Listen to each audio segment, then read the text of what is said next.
안녕하세요. 빅머니의 권미란입니다. 시장을 바라보는 투자자들의 시선이 아직도 조심스럽습니다. 뭔가 액션을 뒤늦게 취하는 것도 애매한데요. 간밤 미국에서 안전자산 선호 현상이 심했다고 갑자기 주식을 팔고 달러를 산다든지 아니면 미국 국채를 사는 것도 지금 뭔가 때늦고 애매합니다. 지금은 무역 분쟁을 바라보면서 주가와 또 심리의 움직임들, 수급과 환율의 움직임들 이러한 것들을 챙겨보면서 시장의 분위기를 감지해 나가야 하는데요. 지금은 딱 한수만 앞을 읽는 처세술이 필요한 구간입니다. 두 가지 중 하나겠죠. 주가가 바닥을 형성하거나 위기의 전조가 나오거나 다가오거나 하는 것입니다. 간밤 미국장에서는 장단기 금리 역전 현상을 두고 위기의 전조 가능성 혹시 그렇지 않을까라는 우려를 한 것이고요. 어제 같은 경우는 미중 무역 분쟁의 최대 피해국으로 일컬어졌었던 대만과 우리 주식시장이 반등하면서 저점 매수세가 들어왔던 어제장 그리고 오늘장까지 우리 주식시장 기술적인 반등을 이어나가고 있는 구간입니다. 변동성과 저점 매수가 동시에 출현하고 있는 시장인데요. 지수가 상하방이 막혀있는 2000포인트와 2200포인트 사이에 박스권 장세가 당분간 지속될 가능성이 높겠습니다. 코스피 2000포인트는 확정 실적 기준으로도 PBR이 0.82배 수준이기 때문에 이 경상 수지가 급감하거나 원화 가치가 크게 하락하는 그러한 시스템 리스크가 발생하지 않는 한 지지가 가능한 구간이다. 따라서 낙폭과대한 종목이나 저평가 영역에 있는 종목들을 조금씩 사두자는 의견이 지금 시장에 나오고 있는 겁니다. 코스피 지수는 장기적으로 횡보하는 횡보 장세가 빈번하게 출현했었던 시장입니다. 지금이 3차 횡보 구간이라고 하고요. 다음 그림 보시죠. 3차 횡보 구간이라고 하고요.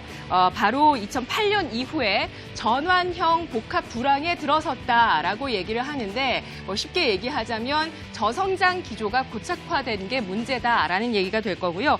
2000포인트를 하단으로 최근 들어서는 움직이기 시작하고 있는 모습들 나타나고 있습니다. 우리 주식시장 강세장은 역사적으로 세 차례가 있었다고 하는데 1차 강세장이 72년에서 78년 생생하게 기억하시는 시청자분도 계실 겁니다. 중동 건설 붐 당시였고요. 2차는 85년부터 88년 3저 호황 시기였습니다. 글로벌 금리와 또 환율 그리고 유가까지 모두 낮은 3저 시기에 우리가 호황을 이어갔었다고 합니다. 그리고 3차 강세장이 2004년부터 2007년 중국이 고성장했던 시기고 코스피가 연평균 23.6%의 상승을 기록했었다고 합니다. 횡보장을 한번 들어가게 되면 10년 이상 이어가는 움직임 나타났었는데 1차 횡보장은 짧았습니다. 5년 동안이었고 미국의 경기 침체가 있었습니다.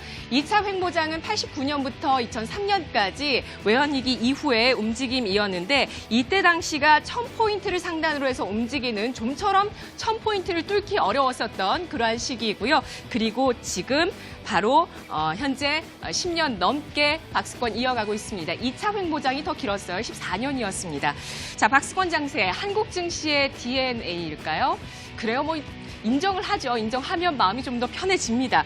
어쨌든 현재는 박스권의 하단 부근까지 밀려나 있다는 점 희망을 잃지 마십시오. 자, 다음 보겠습니다. 근데 미국도 그렇습니다. 미국도 한번 횡보에 들어가면 이렇게 긴 기간을 이어갔었다고 하는데요. 1928년부터 지금까지 세 차례 정도 횡보장이 있었는데 1936년부터 49년 그리고 1968년부터 82년, 2000년부터 2013년까지 이렇게 각각 13년, 14년, 13년 동안 횡보장을 이어갔습니다. 이처럼 지수가 여러 차례 고점을 경신 시도하는 것들, 이러한 움직임이 10년 동안 이어지는 것은 어쩌면 미국도 우리도 마찬가지의 실정이었습니다. 다시 코스피로 돌아와서 2011년 6월부터 2011년 6월부터 그리고 2016년 2월까지 사상 초유의 횡보장이었습니다. 58개월 동안 박스권 장세를 이어갔었는데 이때 당시에 방송에서 지긋지긋한 박스권 장세라는 멘트를 정말 지겹게도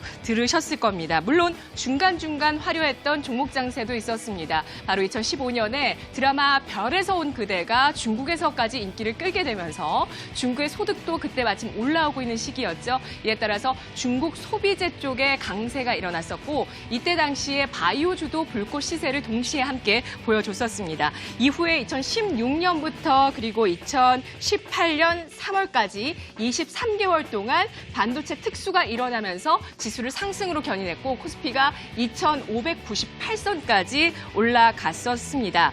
다시 반도체 경기가 둔화되면서 지금 이 실정이 된 거고요. 현재 이렇게 좀 자세히 봤을 때는 횡보, 크게 봤을 때는 횡보지만 자세히 봤을 때는 현재 약세장 구간에 놓여 있는 상황인데요. 현재 시장을 내리누르는 두 가지 중요한 이슈, 미중 무역 분쟁 그리고 반도체 경기입니다. 자, 저점 매수세가 들어오고 있는 구간들, 영역들을 좀 살펴보면 2차 전지 관련주 그리고 IT주 또한 엔터주까지 관련해서 여러 가지 긍정적인 이슈들도 조금씩 나오고 있는데 어제는 2차 전지주 알아봤었고요. 오늘은 다른 쪽을 좀 보도록 하겠습니다. 화웨이가 미중 무역 분쟁의 지렛대로 활용이 되면서 미국과 화웨이를 저지하고요. 이에 따라서 이 화웨이의 주요 아이템이라고 할 수 있는 통신 장비와 5G와 관련되어 있는 또 스마트폰까지 화웨이가 주요 생산하고 있는 아이템들입니다. 그런데 5G 시대를 우리나라가 세계 최초로 개막하게 되면서 이와 관련한 5G 통신 장비 그리고 5G 스마트폰에서 전 세계적으로 IT 한류를 불러일으킬 수 있을지 주목이 되고 있습니다. 화웨이가 미국에 의해서 저지되고 있는 상황, 그래서 반사의 기대감이 나오고 있는 거고요. 5G 통신 장비와 5G 스마트폰이 과연 얼마나 세계적으로 팔릴 수 있을 것인가 그 수치를 주목해서 앞으로 추적해 보셔야 되겠습니다. 일단 세계 최초라는 점에서 선점 효과에 대해서 우리 업계와 우리 정부는 기대를 하고 있는데요. 바로 이번 주입니다. 28일부터 29일까지 있었던 세계통신사업자협회 주최의 APEC 5G 서밋이 있었습니다. 여기에서 글로벌적으로 20개국 정도가 참여를 했고요. 특히 아시아 태평양 주요 국가들이 참여를 해서 우리나라의 5G의 상용화 과정과 핵심 기술, 노하우들을 배워갔다고 하는데요. 지금 이 자리에서 구체적으로 선점 효과에 대한 기대감들을 내비치면서 이런 발언이 나왔습니다. 지금 당장은 아니지만 앞으로 5G 네트워크의 운영 노하우 그리고 컨설팅 같은 것들이 수출이 가능할 것이고 또 5G 상용화 이후에 스마트 팩토리 같은 B2B 서비스 그리고 VR이나 AR 같은 컨텐츠 수출이 가능할 것이다. 선점 효과 기대된다라는 얘기를 했습니다. 그리고 또 하나 통신 장비 쪽에 점유율이 상승하고 있습니다. 수치로 확인할 수 있습니다. 지난해 4분기부터 올해 1분기까지 누적 매출 기준으로 해서 삼성전자가 5G 통신 장비에서 시장 점유율 글로벌 첫 1위를 등극했는데요.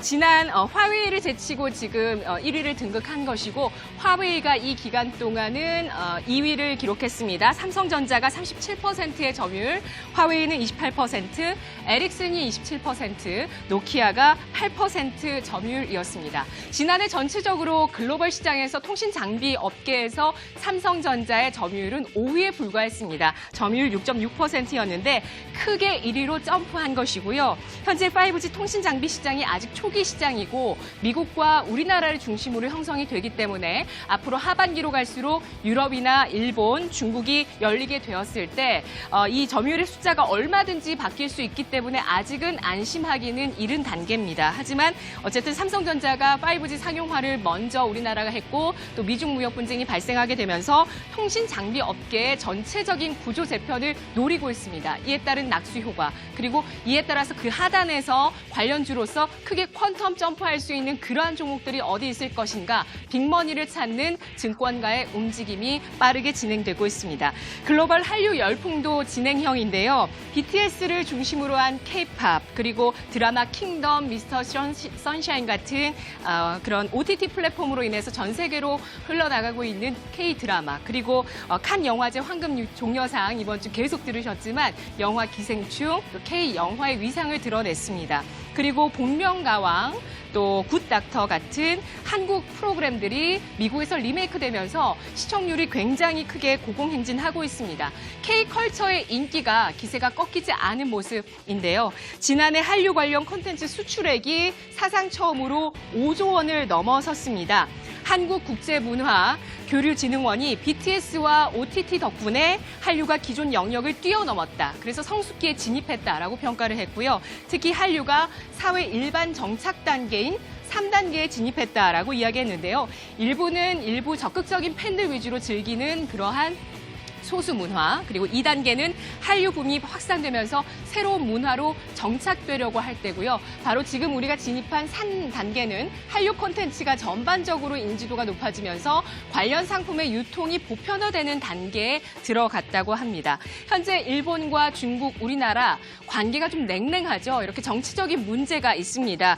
그런데도 한류에 영향을 주지 않고 일본과 중국 팬들은 한류를 즐기고 있다는 소식입니다. 자, 지금 5G 그리고 콘텐츠 이걸 한 묶음으로 한번 살펴보시죠. 이것이 전 세계를 공략할 수 있는 시점이 오는가? 이것이 바로 우리 증시와 우리 경제에 힘이 될 수 있는 그러한 모멘텀이 될 겁니다. 자, 한 수 앞에 다가오고 있는 이슈들이 뭔지 시장에서 힌트를 찾아보도록 하겠습니다. 시황 상황 김도원 아나운서입니다.